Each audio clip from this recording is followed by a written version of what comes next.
शोर की इस दुनिया में जहाँ शब्द अपनी गहराई खो देते हैं, वहीं से कुछ पंक्तियाँ भीतर से उठती हैं। मैं हूँ अथर सुशील और आप सुन रहे हैं डेप्थ लाइंस, जहाँ आवाज़ नहीं अर्थ उड़ते हैं। अक्सर हम मंजिल की तलाश में इतना दौड़ते हैं कि रास्ता पीछे छूट जाता है। पर क्या हो अगर मंजिल बाहर कहीं हो ही ना? क्या हो अगर दिशाएं सड़कों पर नहीं हमारे भीतर की धीमी रोशनी में खुलती हों? आज की कविता उन कदमों के नाम जो अब शिकायत नहीं करते, दिशाओं की धीमी आहट। मैंने अब अधूरी पगडंडियों के पीछे भागना छोड़ दिया है। पाँव की थकान अब मिट्टी से शिकायत नहीं करती और कदमों ने रास्तों की तासीर पहचानना सीख लिया है। कुछ मार्ग पत्थरों से नहीं पेड़ों की सांसों से खुलते हैं, जहाँ पत्तियाँ अपने हिलने में भी अजनबी नहीं लगती। जो रास्ता बार बार लौट आने को कहे, वह अक्सर भीतर ही बसा होता है। बाहरी मोड़ों पर धूल उतनी ही घूमती है जितनी हवा उसे अनुमति देती है।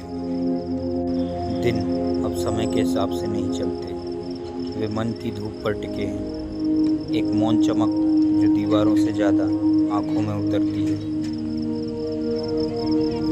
जो साथ चलना चाहे उसे संकेतों की भाषा आनी चाहिए। हर दिशा कागज़ों में नहीं दिखती, कुछ दिशाएं धीमी रोशनी में ही अपना अर्थ खोलती हैं। मैं अब किसी अनिश्चित पुकार पर ठिठकता नहीं। मेरी चाल किसी और की छाया से नहीं, अपनी धड़कनों से तय होती है। कभी कभी एक गिरा हुआ पत्ता भी दिशा बता देता है और कभी पूरा जंगल इस तरह चुप हो जाता है जैसे हवा भी किसी सोच में ठहर गई हो। जमीन पर खिंची एक अधूरी लकीर है, उसका पूरा होना जरूरी नहीं। कदम जब आगे बढ़ते हैं तो मिट्टी अपने आप नया मोड़ बना देती है। अब मुझे पता है दोपहर की धूप कैसे रास्तों पर फिसलकर चलने वाले को अपना संकेत देती है और शाम कैसे दूर के पेड़ों को धीरे धीरे रास्ता बना देती है। और जो साथ चल सके वह बस कोई हमसफ़र नहीं, बल्कि ऐसी परछाई है जो गिरती धूप में भी चलने का साहस बढ़ाती है।